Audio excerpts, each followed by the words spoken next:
The weight of the world rested on Jack Anderson's shoulders as he stared at the final notice in his trembling hands. The red letters screaming that his electricity would be shut off in 48 hours if he didn't make a payment. Outside, the moving trucks rumbled to a stop at the vacant mansion next door, momentarily distracting him from the stack of unpaid bills scattered across his kitchen table. Jack folded the notice and tucked it into his back pocket, glancing at the clock.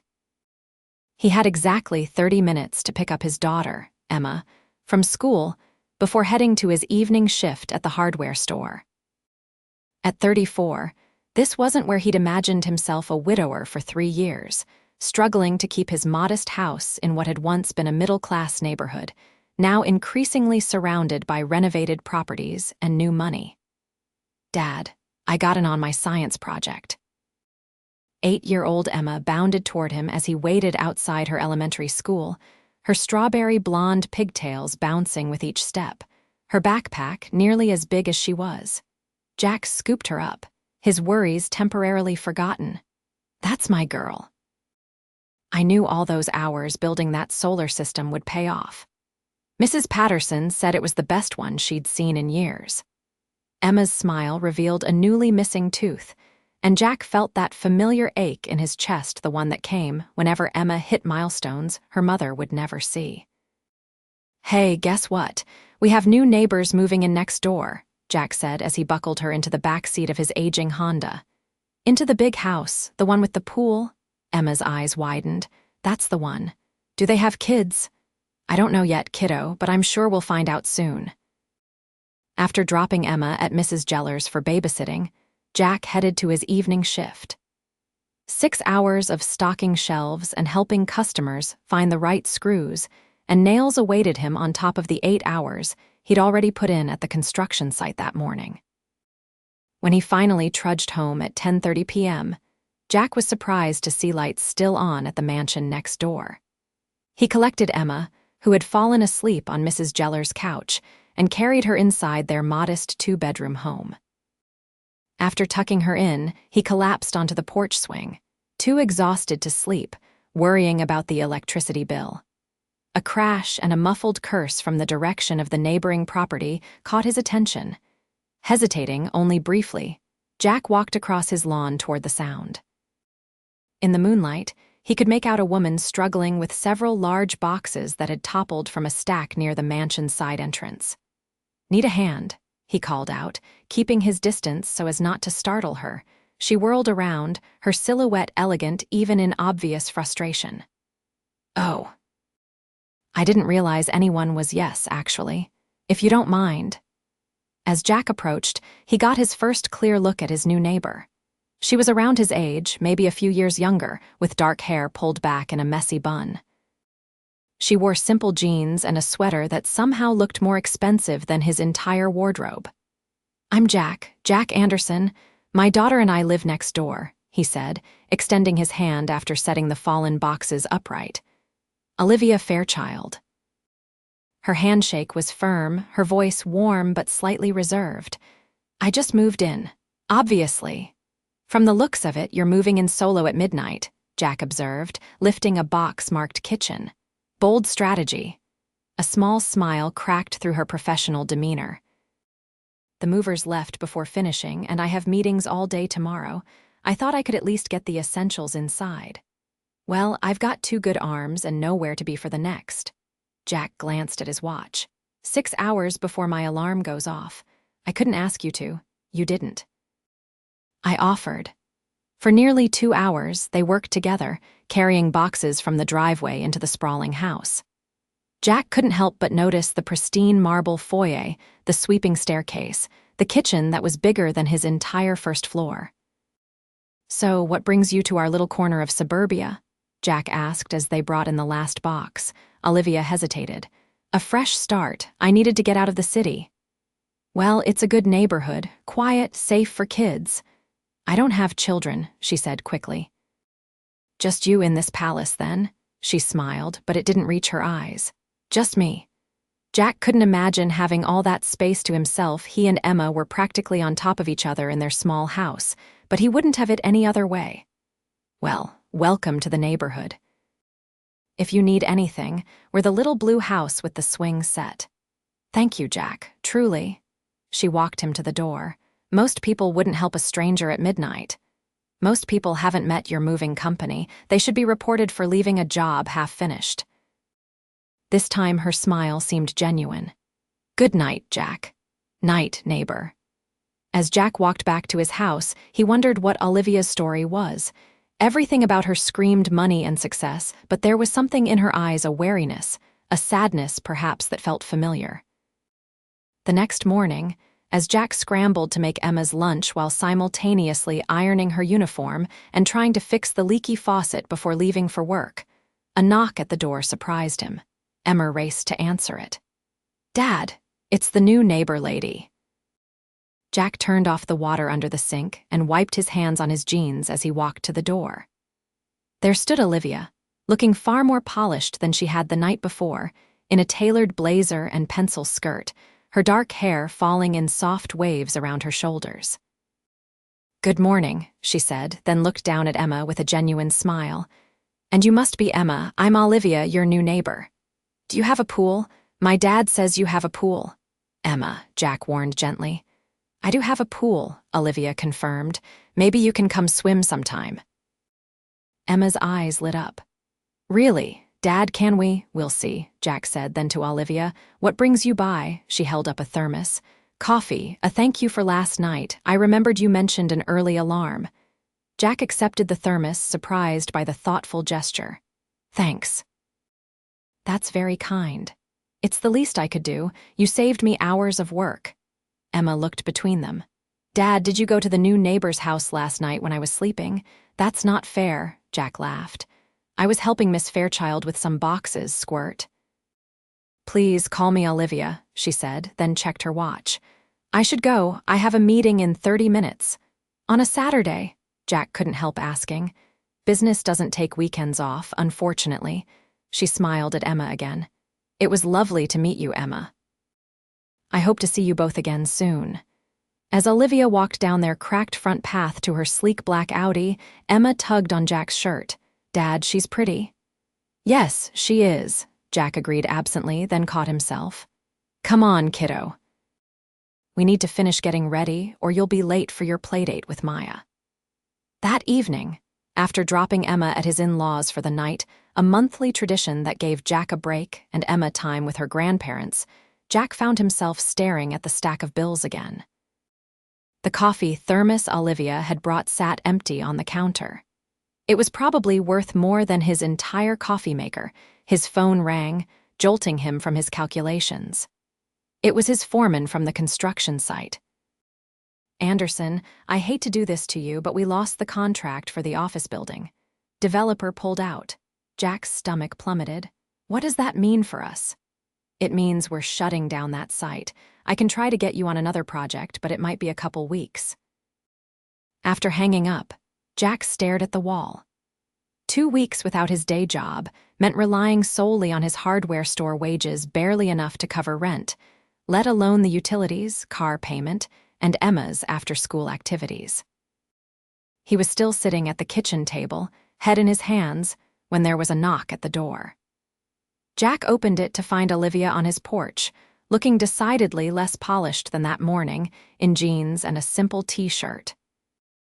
I'm sorry to bother you, she said, looking slightly embarrassed, but do you know anything about security systems? Mine keeps going off, and the company can't send anyone until Monday. Jack ran a hand through his hair. I know a little. Mind if I take a look? 20 minutes later, Jack had identified the problem, a loose wire in one of the window sensors, and fixed it.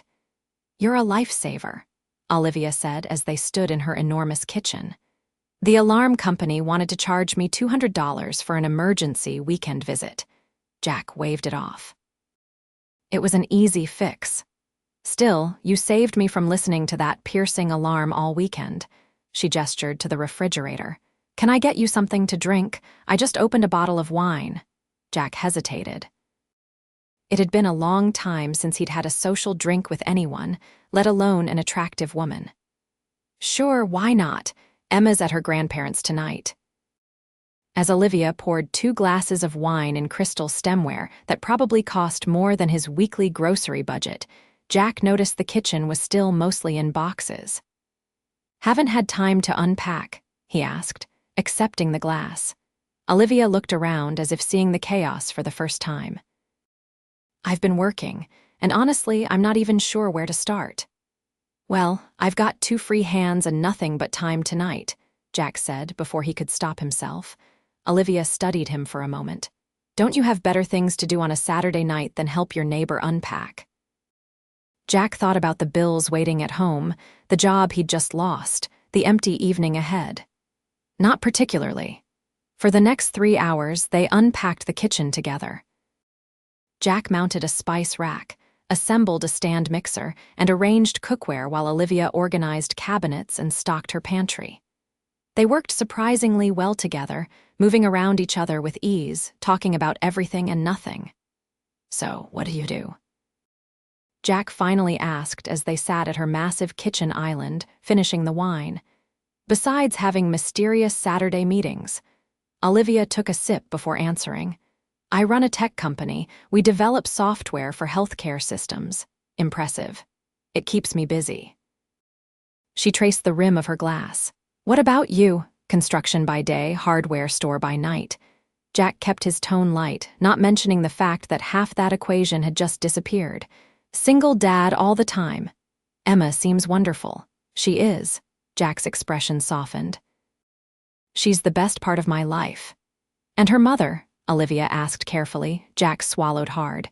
"Sarah passed away 3 years ago, cancer. I'm so sorry." Olivia's face reflected genuine compassion. "That must be incredibly difficult." It was. It still is sometimes. "But Emma and I were figuring it out." He finished his wine. "What about you? No spouse hidden away upstairs?" Olivia laughed, but there was a hollow note to it.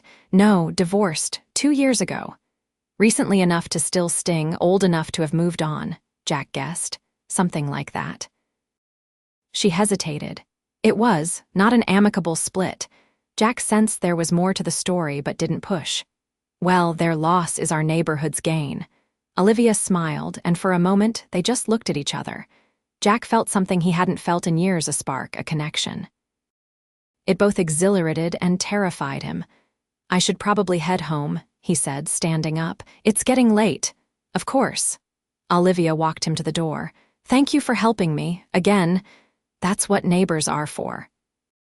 As he walked back to his empty house, Jack tried to ignore the warmth that had nothing to do with the wine. Olivia was clearly out of his league, successful, wealthy, sophisticated.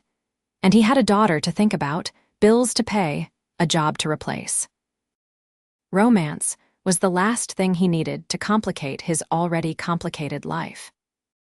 But as he lay in bed that night, staring at the ceiling, Jack couldn't help but remember the way Olivia's eyes crinkled when she laughed, the careful way she asked about Sarah, the moment their hands had accidentally touched while reaching for the same cabinet handle. For the first time in 3 years, Jack Anderson fell asleep thinking about someone other than his daughter or his late wife. Sunday morning, Jack woke to his phone buzzing with a text from his father-in-law. "Emma's asking to stay another day. Okay with you?" Jack texted back his agreement, grateful for the extra day to figure out his job situation. After a quick shower, he headed to his laptop to update his resume and start searching for construction jobs. He had just started when his phone rang. "Hello, Jack, it's Olivia. I hate to keep bothering you, but there's water coming through my ceiling in the guest bathroom, and I have no idea what to do." 20 minutes later, Jack was in Olivia's attic, diagnosing a leaking pipe. "It's not too bad, but you'll need to get a plumber out here to replace this section. I can put a temporary patch on it to stop the immediate leak. Can you recommend someone?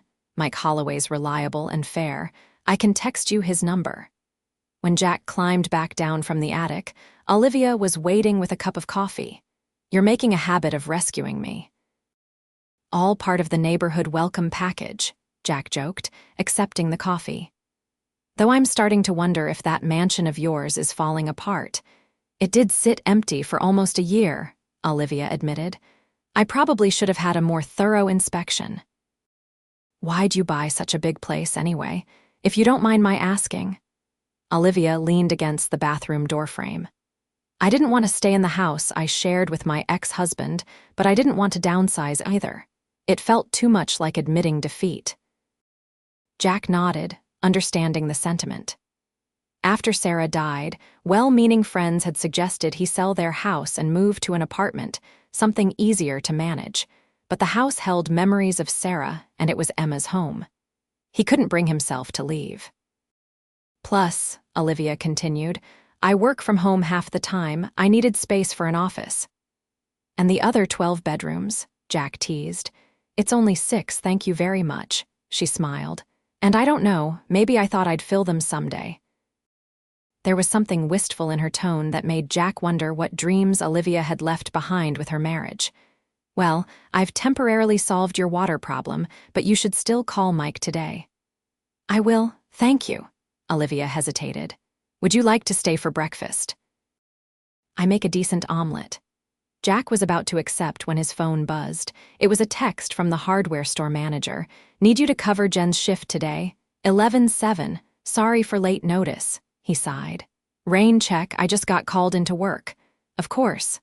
Olivia walked him to the door. Seems like you're always working. That's life with a mortgage and a growing kid. Jack didn't mention the job he'd just lost or the bills piling up. Maybe next time. I'll hold you to that. As the days passed, Jack threw himself into job hunting between his hardware store shifts and taking care of Emma. He had 2 weeks of severance pay from the construction company, but after that, things would get tight. Very tight. He saw Olivia occasionally a wave as she left for work in the morning, a brief hello when she collected her mail. She seemed busy, often returning home late, her car pulling into the driveway long after Jack had put Emma to bed. One evening, about a week after the plumbing incident, Jack was struggling to fix Emma's bicycle chain in the driveway when Olivia's Audi pulled up next door. She waved and, to his surprise, walked over instead of going inside. Bike trouble? She asked, stopping at the edge of his driveway. Chain keeps slipping, Jack explained, wiping his greasy hands on a rag. I've adjusted it twice, but it's still not catching right.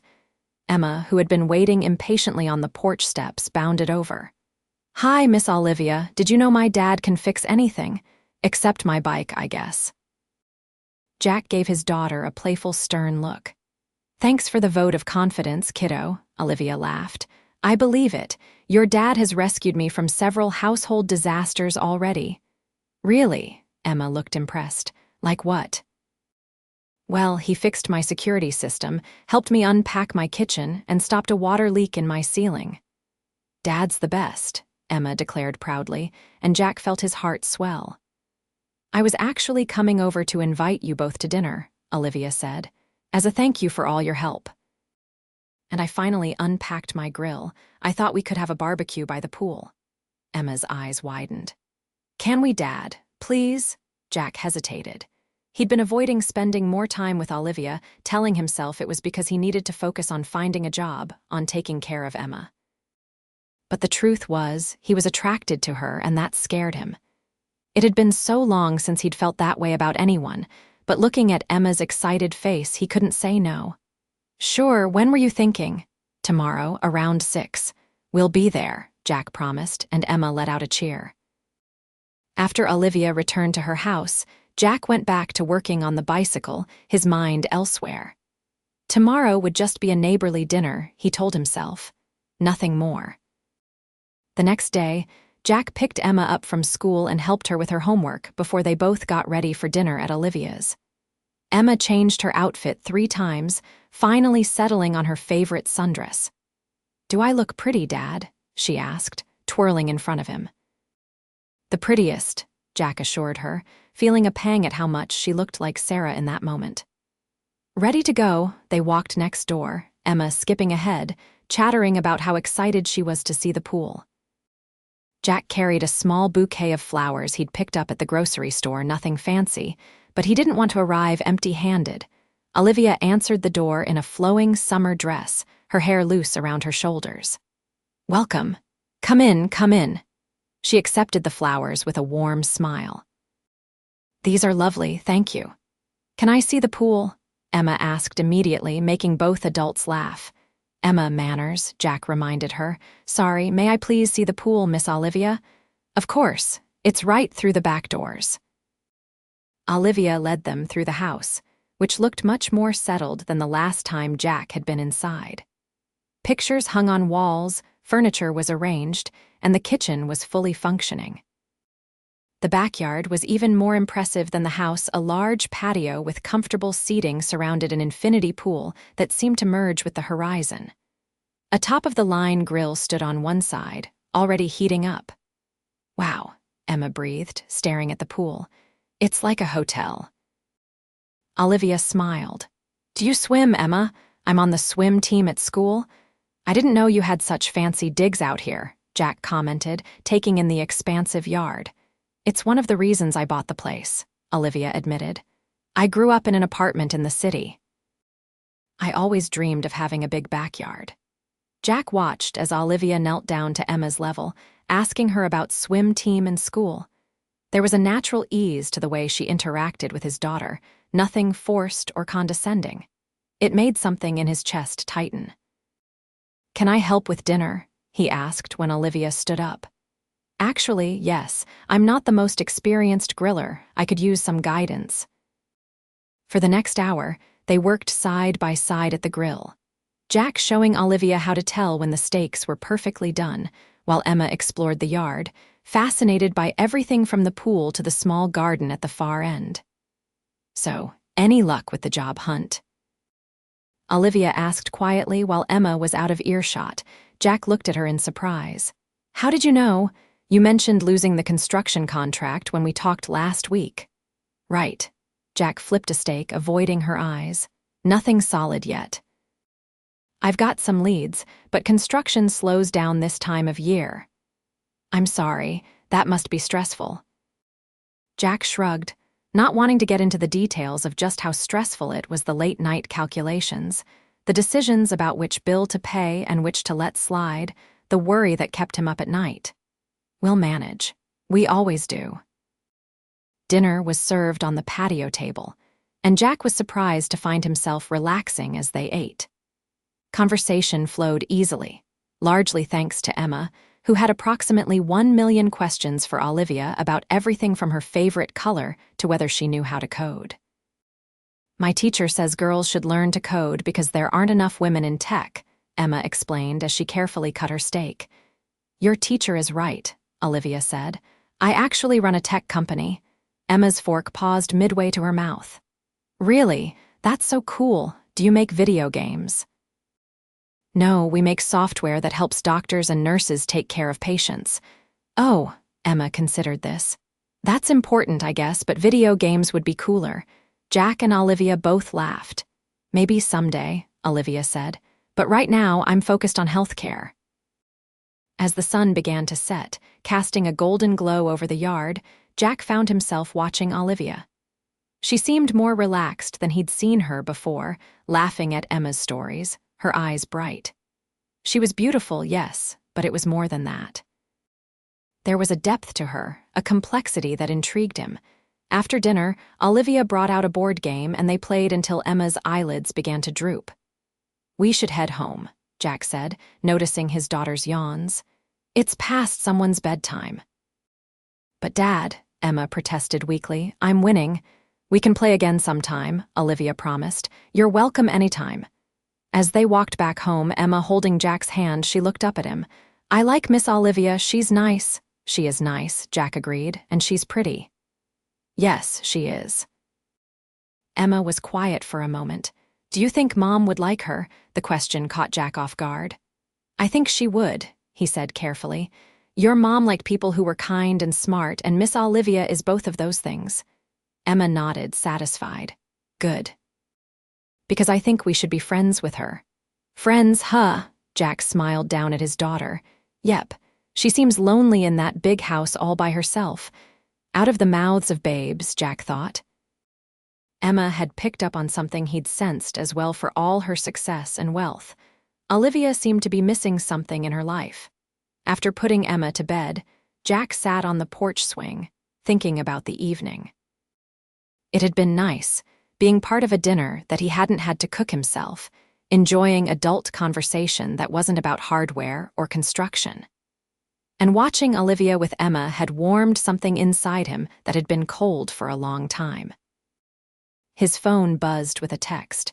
"Thank you for coming tonight. I enjoyed the company. Both of you are welcome anytime."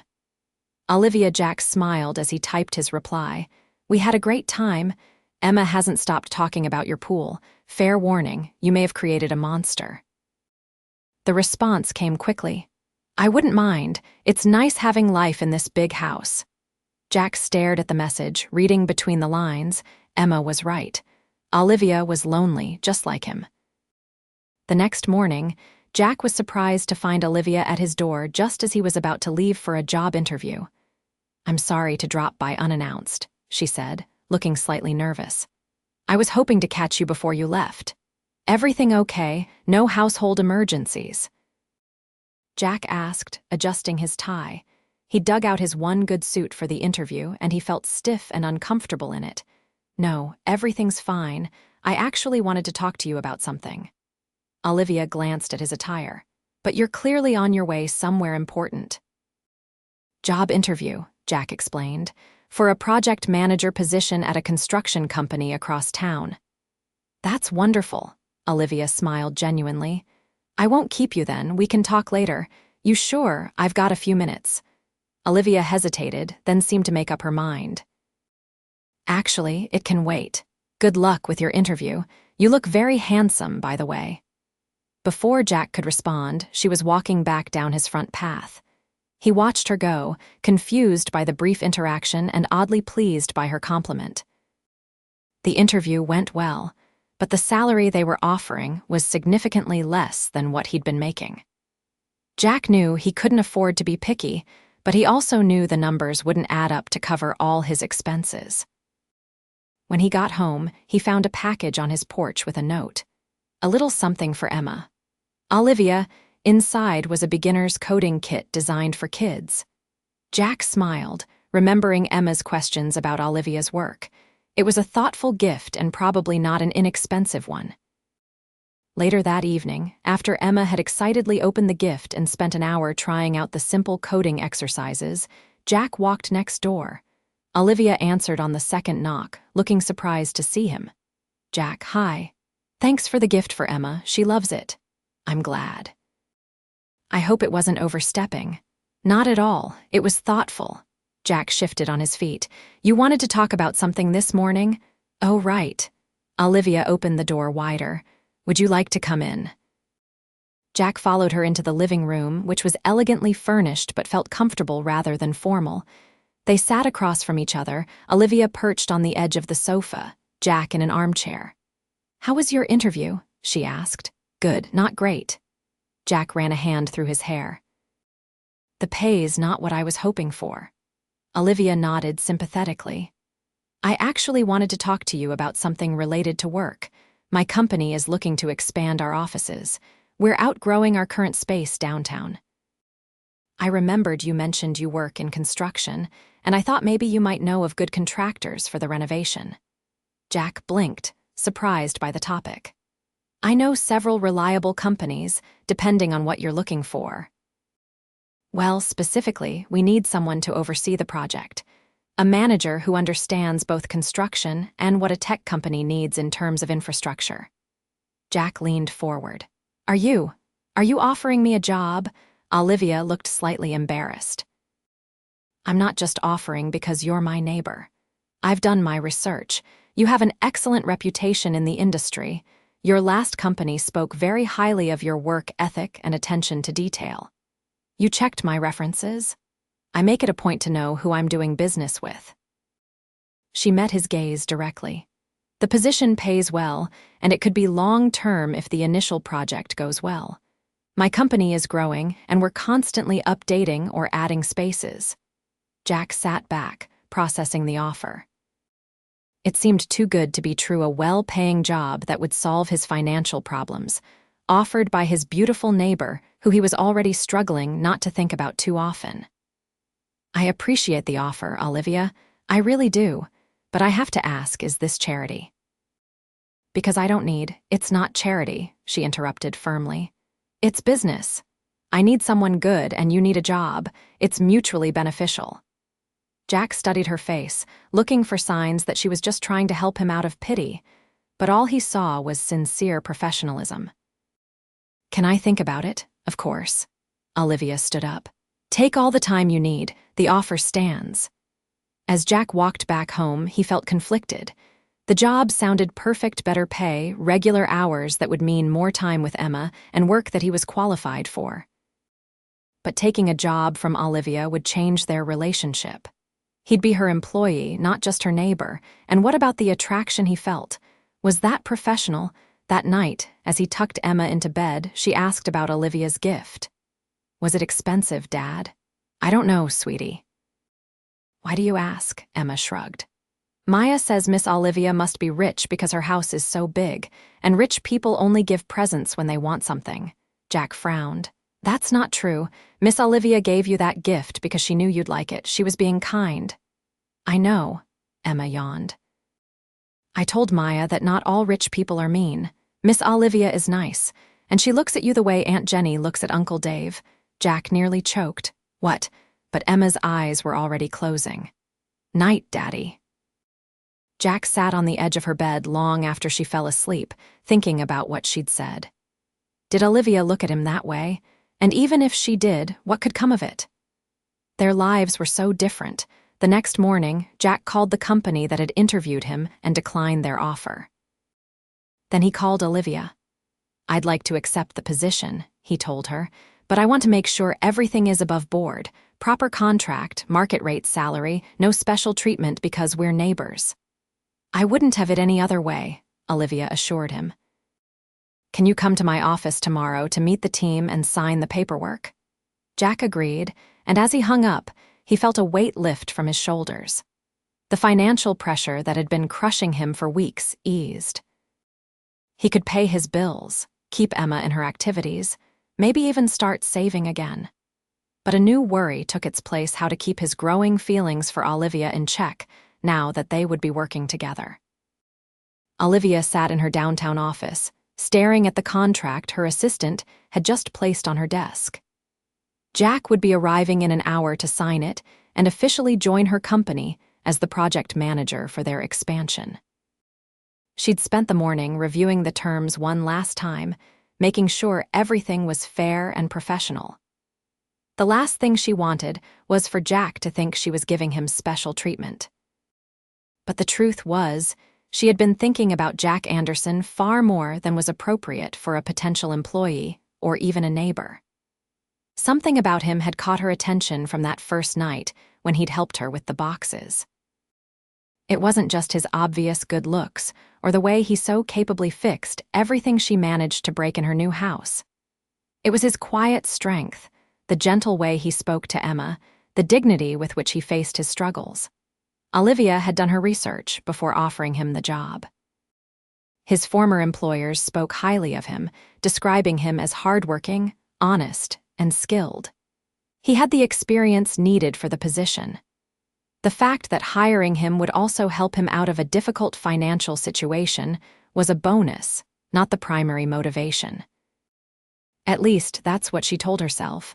A knock on her office door interrupted her thoughts. Her assistant, Rachel, poked her head in. Your 10 o'clock is here. Thank you, send them in.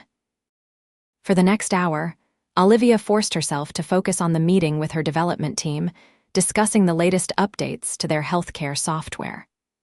But as 11 o'clock approached, she found herself checking her watch with increasing frequency. When Rachel finally announced Jack's arrival, Olivia took a deep breath before instructing her to show him in. Jack looked different in business attire, still handsome, but more polished. The suit he wore was clearly not new, but it fit him well, highlighting his broad shoulders and tall frame. Welcome to Fairchild Tech, Olivia said, extending her hand. Jack shook it, his grip firm. Thank you for the opportunity. Please have a seat. Olivia gestured to the chair across from her desk. Would you like coffee? I'm fine, thanks. An awkward silence fell between them. At home, conversation had flowed easily, but here in her office, with her company logo on the wall behind her and the contract between them, everything felt more formal. "I've prepared the contract," Olivia finally said, sliding it across the desk. "Take your time reviewing it. If you have any questions or concerns, please don't hesitate to ask." Jack accepted the document and began reading through it carefully. Olivia tried not to watch him too obviously, but she found herself studying the way his brow furrowed slightly in concentration, the way he occasionally ran a hand through his hair. "The salary is more than I expected," he said after a while, looking up at her with those intense blue eyes. "It's the standard rate for this position with your level of experience," Olivia assured him. "As I said, I'm not offering charity." Jack nodded, continuing to read. When he reached the end, he looked up again. "It all looks good to me. Where do I sign?" Olivia indicated the signature line, and Jack signed his name with a steady hand. As he passed the contract back to her, their fingers brushed briefly, sending an unexpected jolt through Olivia. "When would you like me to start?" Jack asked, seemingly unaffected by the brief contact. "Monday, if that works for you. That will give you a few days to wrap up any other commitments." "Monday it is." Jack stood up. "Thank you again, Olivia. I appreciate the opportunity." "You're welcome, Jack." Olivia rose as well. "I'll walk you out." As they moved through the open plan office, Olivia was acutely aware of the curious glances from her employees. She rarely personally escorted visitors through the office. "This is a great space," Jack commented, looking around at the modern design, the glass-walled conference rooms, the collaborative workstations. "It's served us well, but we've outgrown it," Olivia explained. "The new building will give us room to expand our team and improve our facilities." They reached the elevator, and Jack pressed the call button. "I'm looking forward to being part of it." The elevator doors opened, and Jack stepped inside. As they began to close, he held them open for a moment. "Olivia, would you and Emma like to come over for dinner tonight?" "Nothing fancy, just spaghetti and garlic bread. Emma's been asking when you're coming over." The invitation caught Olivia off guard. Yes, that would be nice. What time?" 6:30. I'll be there." As the elevator doors closed, Olivia stood staring at them, a small smile playing on her lips. It was just a neighborly dinner, she told herself. No different than the one she'd hosted for them, but as she walked back to her office, Olivia couldn't ignore the flutter of anticipation in her chest. It had been a long time since she'd looked forward to something as simple as dinner with neighbors. That evening, Olivia found herself standing on Jack's porch at exactly 6:30, a bottle of wine in one hand and a small gift bag in the other. She had changed from her work clothes into jeans and a soft sweater, wanting to look casual but still put together. Jack opened the door, looking relaxed in jeans and a faded t-shirt, a dish towel slung over his shoulder. "Right on time," he said with a smile. "Come in." The contrast between his modest home and her mansion was stark, but there was a warmth to Jack's house that Olivia immediately felt. Family photos lined the walls, comfortable furniture showed signs of use, and children's artwork was proudly displayed on the refrigerator. It felt lived in, loved. "Miss Olivia," Emma came bounding down the hallway. "Dad says you're having dinner with us." "I am," Olivia confirmed, handing Jack the wine, "and I brought a little something for you." She held out the gift bag to Emma. Emma's face lit up as she pulled out a small plush robot. "Cool, thank you." "It's a coding buddy," Olivia explained, "to keep you company while you learn." "I've been practicing with the kit you gave me," Emma said proudly. "I can make the little robot move in squares now." "That's excellent progress," Olivia praised. "Maybe someday you'll come work for my company." "Maybe," Emma agreed seriously, "but I also might be a vet or an astronaut. I haven't decided yet." Jack laughed. "Plenty of time to figure it out, kiddo. Now go wash up for dinner." As Emma scampered off, Jack turned to Olivia. "Thank you for the gift. You didn't need to bring anything." "I wanted to." Olivia looked around the cozy living room. "Your home is lovely." "It's not much compared to yours, but it's home. It's perfect," Olivia said honestly. It feels like a family lives here. Something passed across Jack's face, a flash of emotion she couldn't quite read. Sarah and I bought it right after we got married. We had all these plans for fixing it up, making it our dream home. Olivia followed him into the kitchen, which was small but functional. A pot of sauce bubbled on the stove, filling the room with the scent of tomatoes and herbs. What happened? She asked gently. Jack stirred the sauce. Life, work. Then Emma came along and our priorities shifted, and then Sarah got sick and he trailed off. Well, home improvements weren't exactly top of mind. I'm sorry, Olivia said, wishing she could offer more than just words. It must have been incredibly difficult. It was. It still is sometimes. Jack glanced toward the hallway where Emma had disappeared, but she makes it worth it, every day.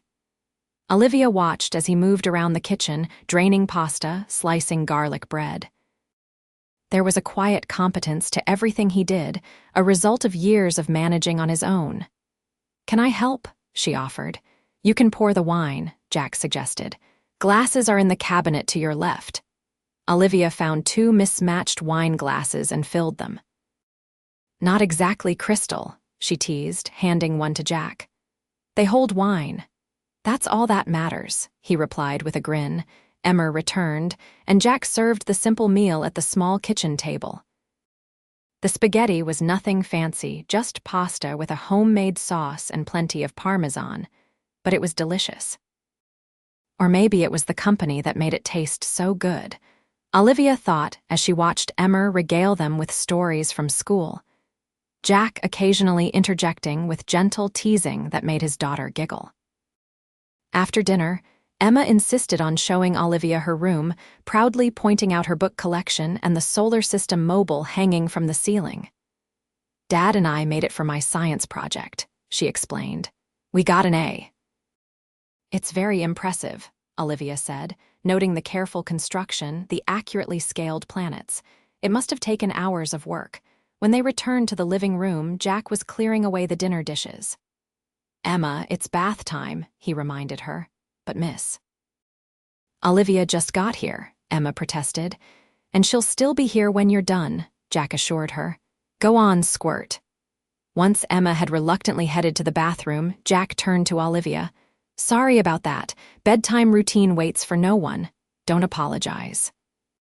I think it's wonderful, the routine you have with her. Jack smiled, a little sadly. We've had to figure a lot of things out, just the 2 of us, but we manage. You do more than manage, Olivia said quietly. You're an amazing father, Jack. He looked at her for a long moment, something unspoken passing between them. Thank you, he finally said. That means a lot. They moved to the porch, sitting on the swing as the evening settled around them. With their wine glasses in hand and the gentle creak of the swing, the conversation flowed easily. So, tell me about your company, Jack prompted. How did you get started? I was working for a large tech firm right out of college, Olivia began. I saw a gap in the healthcare software market and developed a prototype on my own time. When I showed it to my boss, he dismissed it, so I quit and started developing it myself. Brave move, or foolish, Olivia laughed. I maxed out my credit cards, lived on ramen, and worked around the clock. But then a major hospital system saw the potential and signed on as our first client. Things grew from there. And now you're expanding, Jack noted. Yes, we're up to 50 employees and growing. Olivia sipped her wine. What about you? How did you get into construction? My dad was a carpenter. I grew up helping him on job sites during summers. After high school, I worked construction while taking night classes in project management. Jack shrugged. Nothing as dramatic as starting my own company, but just as impressive, Olivia insisted. Education while working full-time isn't easy. The conversation meandered from their childhood memories, favorite books, travel dreams. Before Olivia knew it, an hour had passed, and Jack was checking his watch. I should make sure Emma's actually sleeping and not reading under the covers with a flashlight, he said, standing up. Her current trick. Olivia smiled. She's clearly very bright. Too bright for her own good sometimes. Jack hesitated. Would you like to come in? I could make coffee. I should probably head home, Olivia said reluctantly. Early meeting tomorrow. Jack nodded, walking her to the edge of the porch. Thank you for coming tonight. Thank you for inviting me. The spaghetti was excellent. They stood there for a moment, neither quite ready to say goodbye. In the soft porch light, Jack's eyes seemed deeper, his face more vulnerable than she'd seen before. Olivia, he began, then stopped. I'm looking forward to working with you. It wasn't what he'd been about to say, Olivia was certain, but she nodded anyway. Me too. Good night, Jack. Good night. As Olivia walked back to her empty mansion, she couldn't help but contrast it with the warmth of Jack's small home. She had everything money could buy: space, luxury, comfort. But Jack had something money couldn't purchase: a home filled with love and memories. And for the first time since her divorce, Olivia Fairchild found herself wanting more than just professional success. She wanted what Jack and Emma had: a family, a real home. The realization both thrilled and terrified her. Monday morning arrived, and Jack found himself standing in the lobby of Fairchild Tech, employee badge in hand, ready for his first day. He'd spent the weekend balancing excitement about the new job with anxiety about working directly for Olivia. After dinner on Friday night, something had shifted between them. Jack had almost kissed her on the porch, wanted to kiss her, but had stopped himself at the last moment. She was his employer now. Lines couldn't be crossed, no matter how much he was drawn to her. Mr. Anderson. A young woman approached him. I'm Rachel, Miss Fairchild's assistant. I'll be showing you to your office and helping you get settled. Jack followed her through the open workspace, nodding at curious employees. Rachel led him to a corner office with windows overlooking the city. This is yours, she said, opening the door. Miss Fairchild thought you'd appreciate the space for reviewing building plans. The office was larger than Jack had expected, with a spacious desk, comfortable chair, and a meeting table in the corner. A computer was already set up, along with a stack of folders. Those contain all the information about the expansion project, Rachel explained. Miss Fairchild will meet with you at 11 to go over the specifics. In the meantime, I'll introduce you to the team you'll be working with. The morning passed in a blur of introductions, orientation meetings, and paperwork. Jack was impressed by the professionalism of Olivia's company and the obvious respect her employees had for her. By the time 11 o'clock arrived, he was feeling more comfortable in his new role.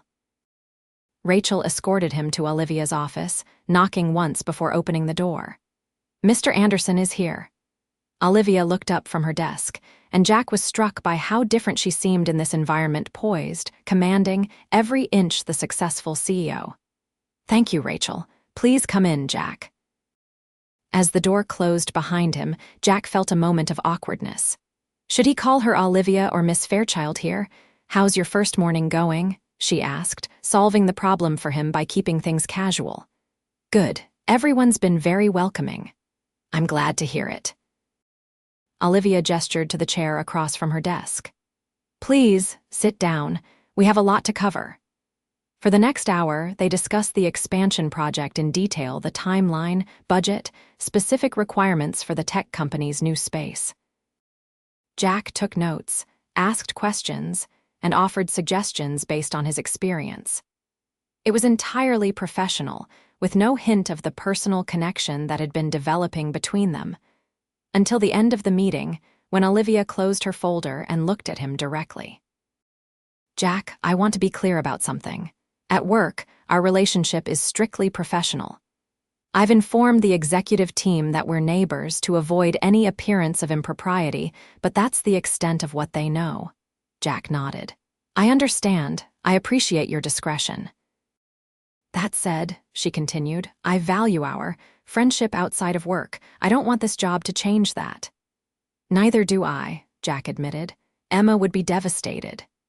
He added the last part lightly, but Olivia's small smile told him she understood what he wasn't saying.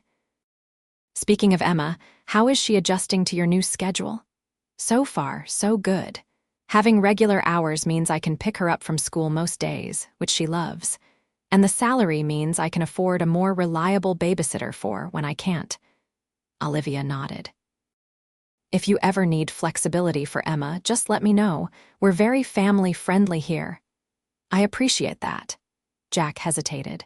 And how are you doing with all the household emergencies now that your handyman has a day job?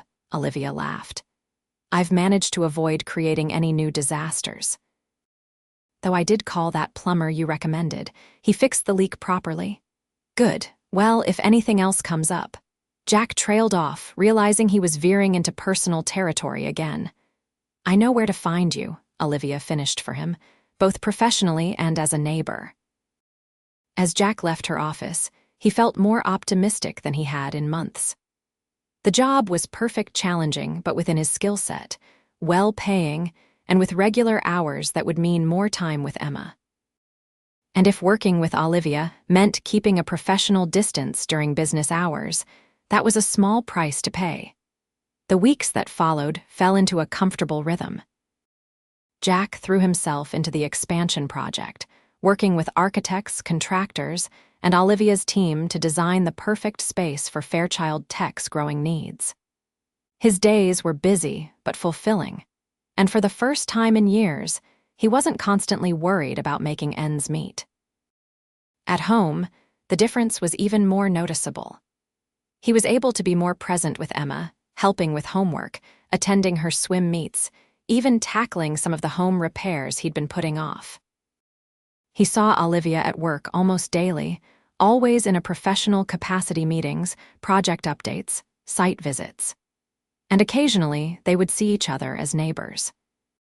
Emma would wave to Olivia when she got home from work, or Olivia would stop by with cookies she'd baked, a new hobby she was apparently terrible at, judging by the first batch.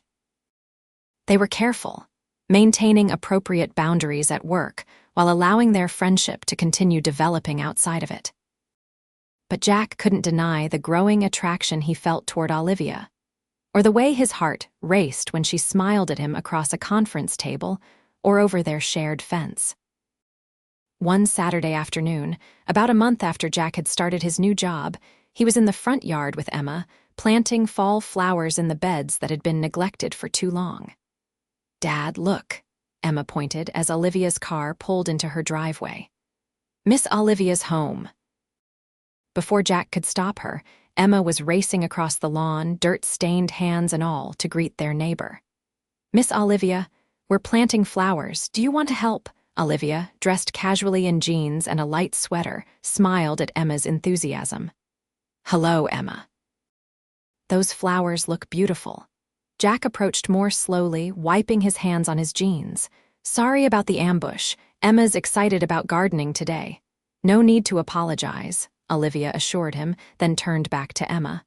I'd love to help, but I don't know much about gardening. That's okay. Dad's teaching me. He can teach you too. Emma grabbed Olivia's hand, pulling her toward their yard. Jack shot Olivia an apologetic look. You don't have to. I'm sure you have plans. Actually, I don't, Olivia admitted. And gardening sounds much more appealing than the paperwork I was about to tackle. And so, to Jack's surprise, Olivia Fairchild, CEO of a successful tech company, owner of a mansion, and possibly the most elegant woman he'd ever known, spent the afternoon on her knees in his front yard, planting mums and pansies under Emma's enthusiastic direction.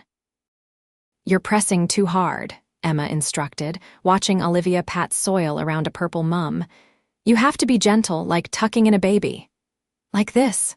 Olivia adjusted her approach, carefully nestling the plant in place. Perfect, Emma beamed. Jack watched them together, his heart swelling at the way Olivia took Emma's instructions seriously, the patient way she answered his daughter's endless questions. There was no condescension in her manner, no sense that she was humoring a child. She treated Emma with the same respect she showed her employees. You're a natural, Jack commented as they worked side by side. Olivia laughed. Hardly, but Emma's an excellent teacher. She gets that from her mother, Jack said softly. Sarah was a kindergarten teacher. She had infinite patience with kids. Olivia glanced at him. You don't talk about her much, It's getting easier, Jack admitted. For a long time it hurt too much, but now I want Emma to remember her, and that means I have to talk about her. She sounds like she was an amazing woman. She was. Jack paused in his planting. What about your ex? Do you ever talk about him? Olivia's expression darkened slightly. There's not much to say. Richard was controlling, ambitious. When my company started doing better than his, he couldn't handle it. Jack frowned. I'm sorry. Don't be. The divorce was the best thing that could have happened. Olivia patted soil around another plant with more force than necessary, though I wish I'd seen the signs earlier. Before Jack could respond, Emma bounded over. Dad, Miss Olivia, I'm hungry. It is getting late, Jack realized, checking his watch. How about we clean up and have some lunch? Can Miss Olivia stay? Emma asked hopefully. Jack looked at Olivia. You're welcome to join us. Nothing fancy, just sandwiches probably. I'd like that, Olivia said, smiling at Emma. If I can wash this dirt off first. After cleaning up, the three of them sat around Jack's kitchen table, eating sandwiches and talking about the garden they'd planted. Emma dominated the conversation, as usual, but Jack noticed the way Olivia seemed to relax in their home, the genuine laugh that escaped her when Emma told a silly joke. When lunch was finished, Emma asked if she could show Olivia her new coding project.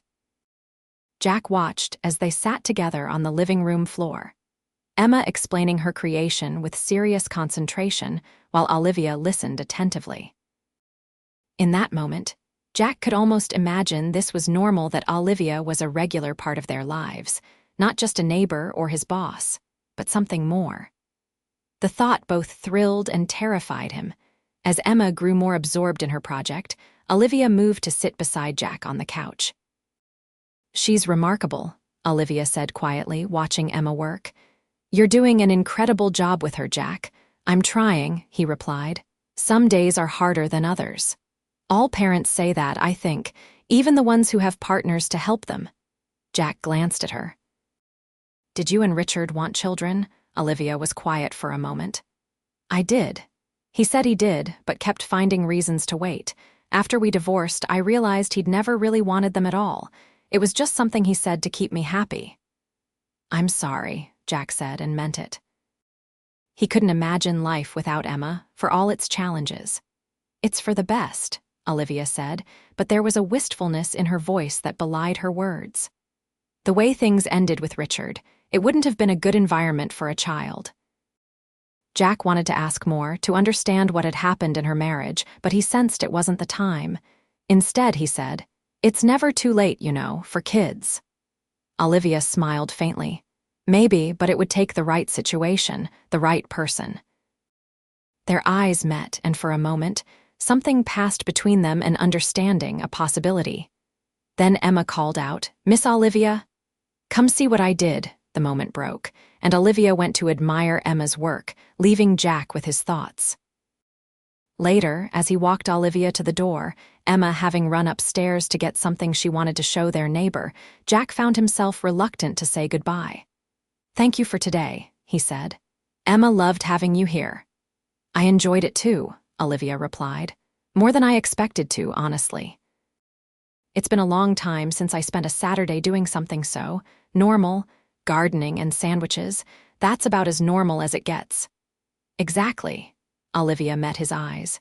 It was perfect. Emma came thundering down the stairs with a drawing in hand. Look, I made this for you. Olivia accepted the paper, which showed 3 stick figures standing in front of a house, flowers in the foreground. Is this us, from today? Emma nodded proudly. You, me, and Dad, and our flowers. I love it, Olivia said softly. I'm going to hang it in my office. After Emma had said goodbye and run back upstairs, Jack and Olivia stood alone in the entryway. She's getting attached to you, Jack said quietly, just so you know. Olivia's expression grew serious. I'm getting attached to her too, to both of you. The admission hung between them, weighted with implications. Olivia, I should go, she interrupted gently. I do have that paperwork waiting for me. Jack nodded, understanding her retreat. They were venturing into complicated territory, and neither was quite ready to navigate it yet. See you Monday, he said instead. Monday, she agreed, and then she was gone, walking back to her mansion that suddenly seemed less appealing than Jack's modest home filled with love and laughter. The following weeks brought colder weather and increasing complications to Jack and Olivia's carefully maintained boundaries. At work, they remained strictly professional, but Jack noticed the way Olivia's eyes would linger on him during meetings, the way she would find reasons for them to work closely together on the expansion project. Outside of work, their interactions grew more frequent. Olivia joined them for dinner at least once a week. Jack helped her winterize her pool. Emma spent Saturday afternoons at Olivia's house, learning more coding or baking cookies in her enormous kitchen. They were becoming a part of each other's lives in a way that went beyond neighbors or coworkers. But neither had taken the step to acknowledge what was developing between them, until one evening in early November, when Jack's phone rang just as he was putting Emma to bed. "Jack, it's Olivia. I hate to bother you, but my heat isn't working and it's getting really cold in here." "I'll be right over," Jack promised. "Let me just make sure Emma's settled." After making arrangements with Mrs. Geller to come sit with his sleeping daughter, Jack headed next door, toolbox in hand. Olivia answered the door wrapped in a blanket, her breath visible in the chilly air of the foyer. "Thank you for coming," she said, leading him to the utility room where the furnace was located. "I tried calling the HVAC company, but they can't send anyone until morning." Jack examined the furnace, quickly identifying the problem. "It's just the igniter." "I can replace it. I have a universal one in my toolbox." As he worked, Olivia watched him, blanket still wrapped around her shoulders. "You really can fix anything, can't you?" Jack smiled without looking up from his work. "Not everything. But furnaces aren't too complicated once you understand how they work." "Unlike people," Olivia murmured. That made Jack glance up. "Something on your mind?" Olivia hesitated, then sighed. "Jack, what are we doing?" He straightened up, giving her his full attention. "Right now, I'm fixing your furnace." "You know that's not what I mean." Jack set down his tools. "I know. We've been dancing around this for weeks," Olivia continued. "At work, we pretend there's nothing between us, then we spend weekends together like a family. Emma's drawing pictures of the three of us. I'm getting involved in her life, in your life." "And that's a problem?" Jack asked quietly. "No, yes, I don't know." Olivia ran a hand through her hair. "You work for me, Jack. There are complications there." "I know. And there's Emma to consider." "What if we try this and it doesn't work out? She's already lost her mother. I don't want to be someone else who disappears from her life." Jack took a step toward her. "Is that what's been holding you back? Worry about Emma?" "Partly," Olivia admitted. "And partly. I haven't exactly had the best luck with relationships. After Richard, I swore I wouldn't rush into anything again." "It's been 6 months since we met," Jack pointed out. "I wouldn't call that rushing." Olivia smiled faintly. "I suppose not." Jack took another step closer. "Olivia, I care about you, more than I expected to, more than I've cared about anyone since Sarah, and I think I hope you feel the same way." "I do," she whispered. "That's what scares me." "It scares me too," Jack admitted, "but I think it might be worth the risk." He reached out, gently taking the edge of the blanket and tugging her closer. Olivia came willingly until they were standing just inches apart. "What about work?" she asked, her voice low. "We'll figure it out," Jack promised. "If necessary, I can find another job." "No," Olivia said firmly. "You're too good at what you do. The company needs you." "Then we'll be professional at work and figure out the rest as we go." Olivia studied his face as if searching for something. Whatever she was looking for, she seemed to find it because she nodded slowly. "Okay. Okay." Jack repeated, a smile spreading across his face. "Okay, let's try this. Us." Jack's hand moved to cup her cheek. "I've wanted to do this since that night on my porch," he murmured, before leaning in to kiss her. The kiss was gentle at first, tentative, but it quickly deepened as months of suppressed feelings surfaced. Olivia's blanket fell away as her arms wrapped around his neck, pulling him closer. When they finally broke apart, both slightly breathless, Jack rested his forehead against hers. I should probably finish fixing your furnace before we freeze. Olivia laughed, the sound warming him more than any furnace could. Probably. Jack returned to his work, finishing the repair in short order. As the heat began to flow through the house, he packed up his tools. All set, he announced. It should work fine now, but you might want to have the HVAC company check it anyway, just to be sure. Thank you, Olivia said, standing close to him, for everything. Jack smiled, pulling her into his arms again. Anytime. He kissed her once more before reluctantly pulling away.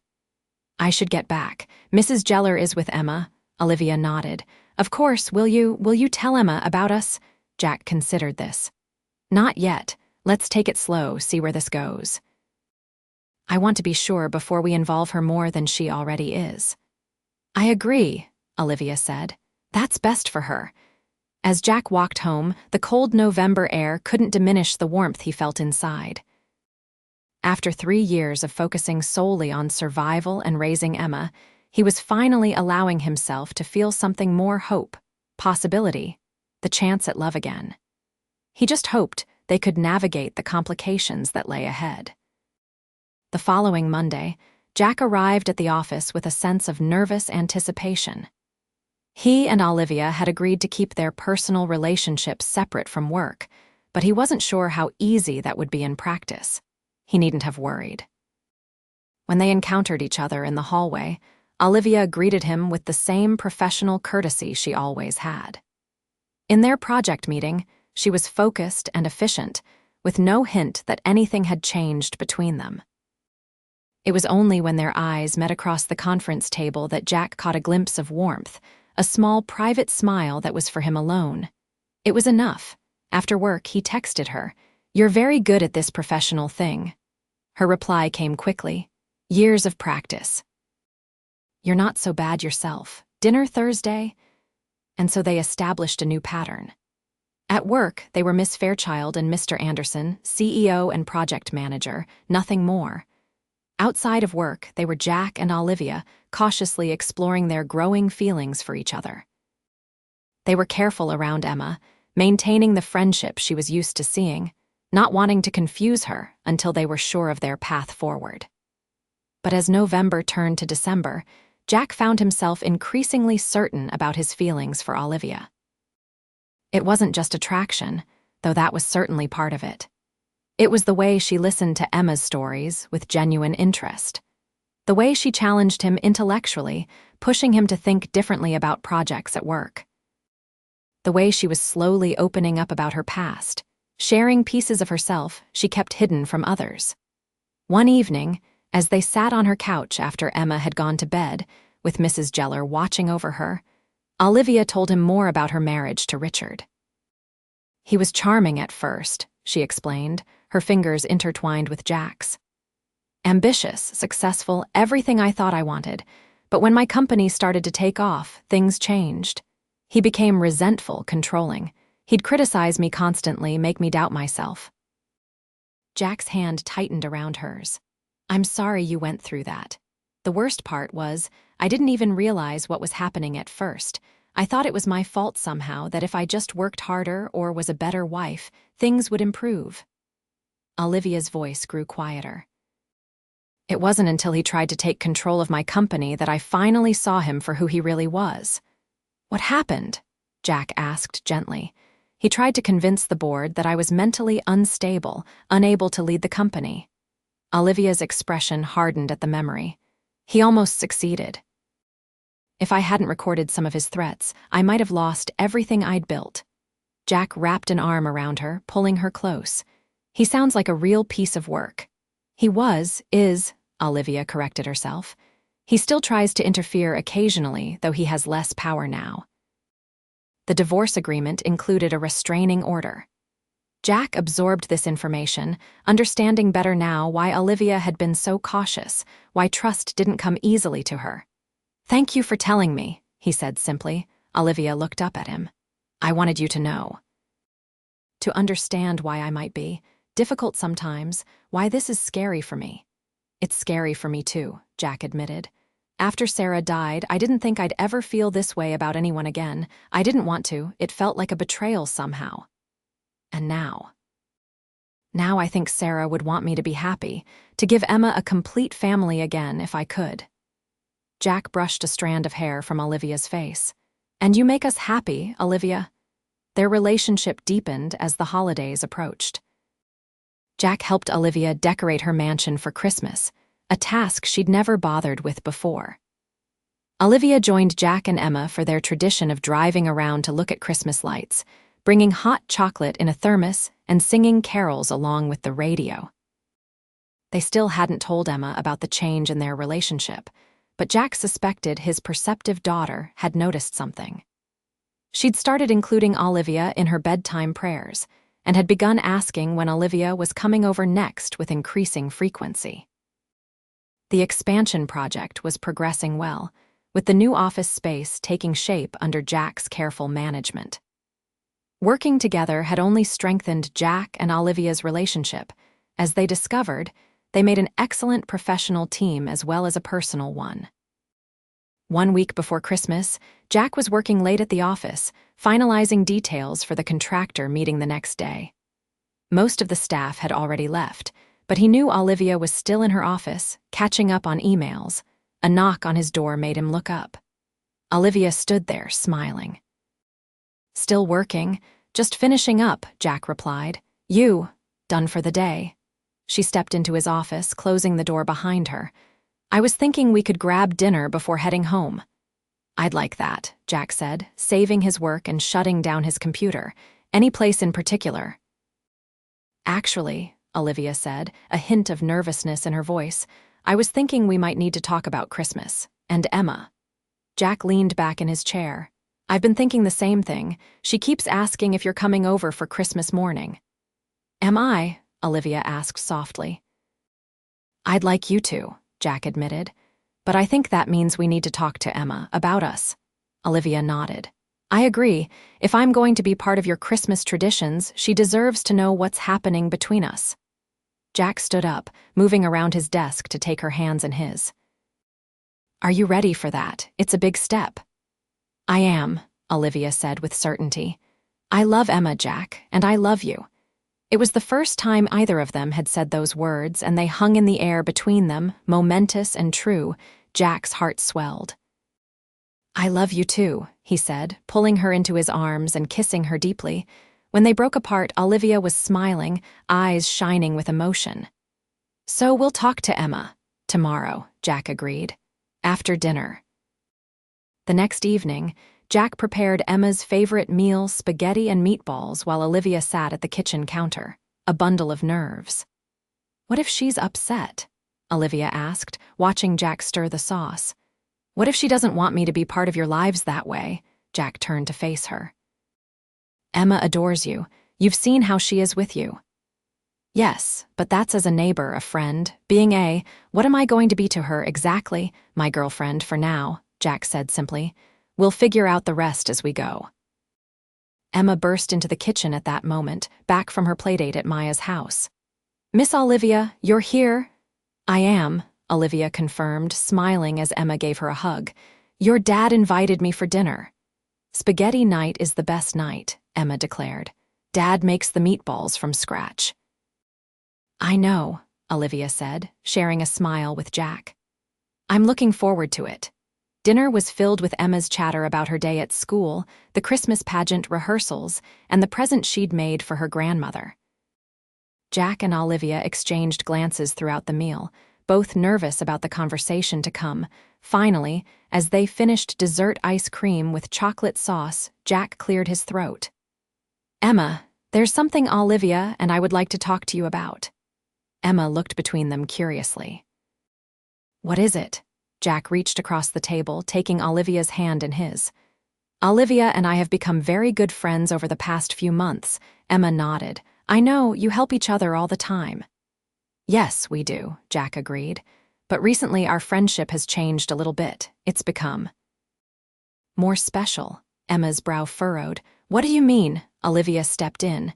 "Your dad and I care about each other very much, Emma. We've started dating." "Like boyfriend and girlfriend?" Emma asked. Exactly like that, Jack confirmed. Emma was quiet for a moment, processing this information. Jack held his breath, unsure how his daughter would react. Then Emma's face broke into a wide smile. Finally, Maya owes me $1, Jack blinked in surprise. What?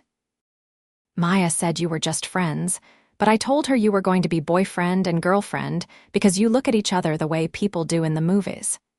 Emma looked extremely pleased with herself. I was right. Jack and Olivia exchanged stunned glances before bursting into laughter. You're okay with this, then? Jack asked when their laughter subsided. Of course, Emma said, as if it was the most obvious thing in the world. Miss Olivia makes you happy, Dad, and she's nice to me, and she's teaching me coding, and she makes better cookies now than when she first moved in. That's true, Olivia acknowledged with a smile. My baking skills have improved dramatically. So does this mean you'll come over for Christmas? Emma asked eagerly. We always have cinnamon rolls for breakfast, and then we open presents, and then we watch Christmas movies all day in our pajamas. I'd love to be part of your Christmas, Olivia said softly, her eyes meeting Jack's over Emma's head. Great, Emma bounced in her seat. Can I go call Maya and tell her I won the bet? Jack shook his head, amused. Go ahead, Squirt. As Emma dashed off to use the phone, Jack turned to Olivia. Well, that was easier than expected. She's an incredible kid, Olivia said, squeezing his hand. You've raised her well. We've been lucky, Jack admitted. She's adjusted to so much change already, I was worried this might be too much more. Children are resilient, Olivia said. And Emma has a secure foundation with you. She knows she's loved and safe. That makes all the difference. Jack brought Olivia's hand to his lips, kissing it gently. I love you, you know. I love you too, Olivia replied, the words coming more easily now that they'd been said once before. Both of you. Christmas morning dawned bright and clear, a dusting of fresh snow covering the ground.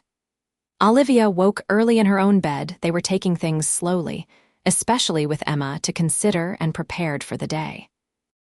She'd spent hours choosing gifts for both Jack and Emma, wanting their first Christmas together to be special. At 7 o'clock, she made her way next door, arms laden with presents and a bag of fresh coffee being her contribution to the breakfast tradition. Jack answered the door in flannel pajama pants and a t-shirt, his hair adorably mussed from sleep. Merry Christmas, he greeted her, kissing her lightly. Emma's been up since 5, waiting for you. Merry Christmas, Olivia replied, stepping inside. The house was warm and fragrant with the smell of cinnamon rolls baking in the oven. A modest Christmas tree stood in the corner of the living room, decorated with a mix of store-bought ornaments and handmade creations that were clearly Emma's work over the years. Miss Olivia. Emma came flying down the stairs in candy cane-striped pajamas. You're here, now we can open presents. Emma, Jack warned gently. Breakfast first, remember? Emma sighed dramatically. Fine, but the cinnamon rolls better hurry up. Breakfast was a joyful affair, with Emma barely able to contain her excitement.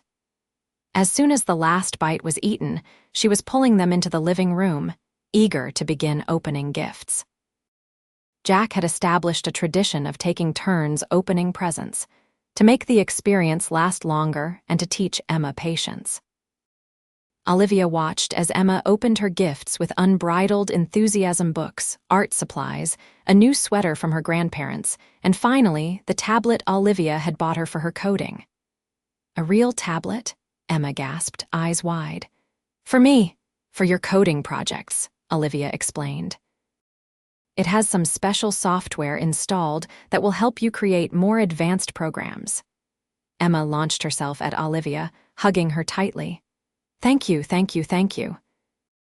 Jack's gifts from Olivia were more practical: a high-quality tool set to replace his mismatched collection, and a watch to replace the one he'd broken on a job site months ago. But when he opened the small envelope tucked beneath the tree, his expression changed to one of shock. Olivia, he breathed, looking up at her. This is too much. What is it, Dad? Emma asked curiously. Jack held up the envelope. Olivia is sending us to Disney World for spring break. Emma's shriek of excitement was ear-piercing. Disney World, really, really, really? Olivia laughed. Really, really. All three of us. I thought it would be a nice vacation.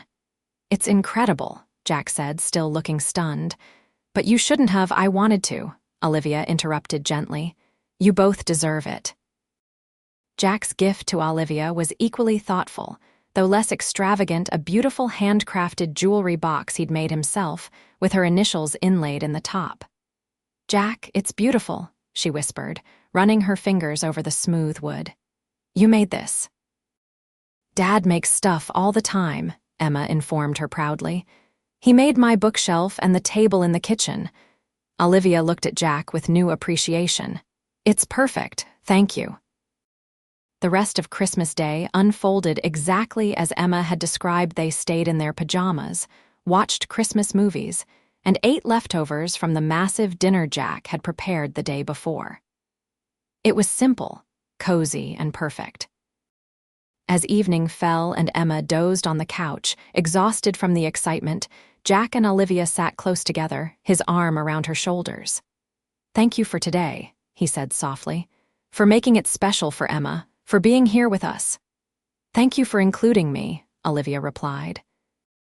This is the best Christmas I've had in, maybe ever, Jack looked at her curiously. Really, Olivia nodded. My parents were always working when I was growing up. Christmas was usually just another day, maybe with a few presents under a small tree, and with Richard. She trailed off. Let's just say the holidays were more about appearances than actually enjoying time together. Jack tightened his arm around her. Well, the Anderson family Christmas might not be fancy, but what it lacks in sophistication, it makes up for in genuine happiness. I'll take genuine happiness over sophistication any day, Olivia said, resting her head on his shoulder. As they sat together in the soft glow of the Christmas tree lights, Emma sleeping peacefully nearby, Olivia realized that for all her success, for all the wealth she'd accumulated, this was the richest she'd ever felt, surrounded by love, accepted completely, part of a family. She looked up at Jack, this kind, strong man who had unexpectedly changed her life, and knew with absolute certainty that she had found her home. Spring arrived with new beginnings. The expansion project was nearly complete, with Fairchild Tech set to move into their new offices in May. Emma had finished third grade with excellent grades and was excited about their upcoming trip to Disney World. And Jack and Olivia's relationship had continued to deepen, becoming an integral part of both their lives. They had settled into a comfortable routine. Weeknights were often spent at Jack's house, helping Emma with homework and sharing family dinners. Weekends sometimes found them at Olivia's mansion, swimming in the indoor pool or working in the garden that was becoming less intimidating under Jack's guidance. They still maintained professional boundaries at work, though it was an open secret among the staff that the CEO and the project manager were dating. Olivia had officially disclosed their relationship to the board to avoid any appearance of impropriety, and they had been surprisingly supportive. One warm evening in late April, Jack was replacing rotted boards on his front porch while Emma practiced cartwheels in the yard. Olivia had texted that she'd be working late, finalizing details for the office move. Dad, Emma said, plopping down on the steps beside him, can I ask you something? Always, Jack replied, measuring a board for cutting. Does Olivia live in her big house all by herself? Jack looked up, surprised by the question. Yes, she does. Why? Emma shrugged. It seems lonely, and she's always here anyway. Jack set down his pencil. Do you mind that she's here so much? No, Emma said quickly. I love when Olivia's here. She helps me with my homework and makes you smile a lot. She makes me very happy, Jack agreed. Wondering where this conversation was headed, Emma kicked her legs against the steps. So why doesn't she just live here with us? Or we could live there. Her house is bigger. Jack blinked, caught off guard by his daughter's directness.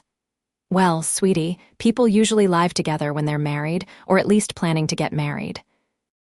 So marry her, Emma said simply, as if it was the most obvious solution in the world. Jack chuckled. It's not quite that simple. Why not? You love her, right? Yes, I do. And she loves you, and me. Yes, she does. So what's the problem? Emma asked, with the straightforward logic of a 9-year-old. Jack considered how to explain adult relationships to his daughter. Sometimes adults need time to be sure about big decisions like marriage. Olivia and I haven't been together that long. Emma rolled her eyes. Dad, you've been in love with her since last summer. That's forever. Before Jack could respond, Emma jumped up. Olivia's home, she called, pointing to the familiar Audi pulling into the driveway next door. Olivia waved as she got out of her car, looking tired but happy to see them. Instead of going into her house, she headed across the lawn toward them. I thought you were working late, Jack said, standing to greet her with a kiss. I was, but I couldn't concentrate, Olivia admitted. I kept thinking about our trip tomorrow. Have you two finished packing? Almost, Emma said. I can't decide how many stuffed animals to bring. The answer is one, Jack told her firmly. We don't have room in the suitcases for your entire collection. But how will I choose? Emma lamented. They'll be sad if I leave them behind. I have an idea, Olivia said. Why don't we line them all up, and you can explain to them that only one gets to go to Disney World this time, but you'll take photos to show the others when you get back. Emma considered this. That might work. Will you help me decide? Of course. Olivia followed Emma inside, leaving Jack to continue his work on the porch, his daughter's words echoing in his mind. So marry her. Was it really that simple? Jack had been thinking about it, of course. He loved Olivia deeply, and she had become such a natural part of their family that it was sometimes hard to remember a time before her. But he'd been hesitant to move too quickly, aware of Olivia's past and his own fears about opening his heart completely again. But Emma was right. He'd been in love with Olivia for months, and life was short. Sarah's death had taught him that painful lesson. Why wait when you knew what you wanted? By the time Olivia returned to the porch, Emma having finally selected a single stuffed unicorn as her Disney travel companion, Jack had made a decision. Everything okay? Olivia asked, noting his thoughtful expression. You're very quiet. Everything's perfect, Jack assured her, putting his arm around her as they watched Emma practice more cartwheels in the fading light. Just thinking about how lucky I am. We're the lucky ones, Olivia corrected, leaning into him. Finding you and Emma, it's changed my life, for the better. Jack kissed the top of her head, a plan already forming in his mind. Disney World might provide the perfect opportunity for what he now knew he wanted to do. Their trip to Disney was everything they'd hoped for. Magical for Emma, relaxing for Jack and Olivia, and a chance for the three of them to create new memories as a family. They rode rides, met characters, ate too much ice cream, and took countless photos.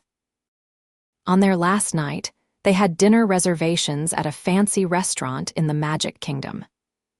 Jack had arranged everything in advance with the help of the hotel concierge and a bit of Disney magic. Emma was dressed in her favorite sundress, her hair done up with a special Mickey Mouse clip they'd bought on their first day. Olivia looked stunning in a simple blue dress, her dark hair loose around her shoulders. This is fancy, Emma commented as they were seated at a table with a perfect view of the castle. Do they have macaroni and cheese? Jack laughed. Yes, they have a kids' menu with mac and cheese, but maybe try something new tonight. It's our last dinner here. Dinner was delicious, with Emma surprising them by trying and enjoying grilled salmon. As they finished their dessert, a chocolate cake shaped like Mickey Mouse's had the waiter approached with a small silver tray. For the lady, he said, placing it in front of Olivia. Olivia looked confused as she lifted the small silver dome covering the tray. Beneath it was a glass slipper, not real glass, but a beautifully crafted crystal replica, and inside the slipper was a diamond ring. Her breath caught as she looked up to find Jack on one knee beside her. Olivia, he began, his voice steady despite the nerves fluttering in his stomach. When you moved in next door, I was struggling not just financially, but with the idea that Emma and I would always be a family of two, that there was a permanent emptiness in our lives where Sarah had been. Olivia's eyes filled with tears as Jack continued. But you changed that. You filled our lives with joy and laughter and love. You've become essential to us, a part of our family in every way that matters. Jack took the ring from the slipper. I love you, Olivia Fairchild. Will you marry me? Olivia's hand trembled as she reached for him. Yes, she whispered. Yes, absolutely yes. As Jack slipped the ring onto her finger, Emma let out a cheer, drawing the attention of nearby diners who broke into applause when they realized what was happening. I was right. Emma declared triumphantly as Jack returned to his seat, now holding Olivia's hand. Dad, remember when I said you should marry her? Olivia laughed through happy tears. Did you really say that, Emma? Emma nodded proudly. Last week. I told Dad it didn't make sense for you to live in your big house all alone when you could just live with us. Out of the mouths of babes, Jack said, smiling at his daughter. Well, Emma, Olivia said, I think your idea was excellent, but I have a question for both of you. Would you consider moving into my house instead? It has more space and the pool, and we could make it ours together. Emma's eyes widened. We'd live in the mansion, all the time, if you want to, Olivia said carefully, looking at Jack. Or we could find a new place altogether, somewhere that would be just ours. I don't want you to feel like you're moving into my space. Jack squeezed her hand. Let's talk about it when we get home. Whatever we decide, the important thing is that we'll be together. Together, Olivia repeated, looking at the ring on her finger, a symbol of the new life they were building, the family they were becoming. 3 months later, on a perfect summer day, Jack Anderson and Olivia Fairchild were married in the backyard of what was now their shared home. They had decided to renovate Olivia's mansion, turning it from a showplace into a real family home. Jack had added personal touches throughout built-in bookshelves for Emma's growing collection.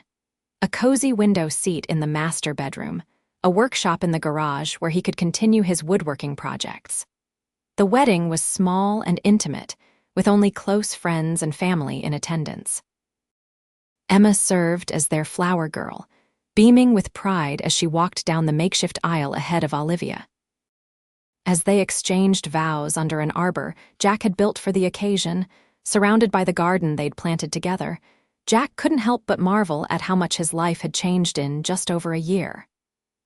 I, Jack, take you, Olivia, to be my wife, he said, his voice clear and certain. I promise to love you, support you, and stand by you through whatever life brings. You came into our lives when we needed you most, though we didn't know it then. You've brought us joy, stability, and a love I never thought I'd find again. I will cherish you always. Olivia's eyes shimmered with tears as she spoke her vows. I, Olivia, take you, Jack, to be my husband. I promise to love you, respect you, and walk beside you through all of life's journeys. Before you and Emma, I had a house but not a home, success but not fulfillment. You've taught me what really matters: love, family, the small moments that make a life. I will be grateful for you every day. They included Emma in the ceremony, with Jack kneeling down to place a small heart-shaped pendant around his daughter's neck. Emma, you will always be the most important person in my life, he told her. Olivia isn't replacing your mom, but she's adding her love to our family. We're growing stronger together. I know, Dad, Emma said, wrapping her arms around his neck. Mom would be happy for us. After they were pronounced husband and wife, after the cake was cut and the toasts were made, after Emma had fallen asleep in a chair surrounded by discarded wrapping paper from the gifts, Jack and Olivia stood together on the patio, looking out at the yard where their journey had truly begun with gardening and muddy hands, and Emma's enthusiastic direction. Happy? Jack asked, his arm around his new wife's waist. Completely, Olivia replied, leaning her head on his shoulder. And you, more than I ever thought possible. Jack kissed her temple. You know, when I was struggling to make ends meet, worried about losing my job, I never imagined that helping my new neighbor with some boxes would change my life. And I never thought that moving to the suburbs to escape my past would lead me to my future, Olivia said softly. The best future I could have hoped for. As the evening stars appeared above them, Jack and Olivia Anderson stood together, no longer the struggling single dad and the lonely millionaire, but partners, equals, a family made whole through the most unexpected of circumstances. And in her bedroom upstairs, Emma Anderson slept peacefully, the heart pendant from her father resting against her own heart, her family complete once more.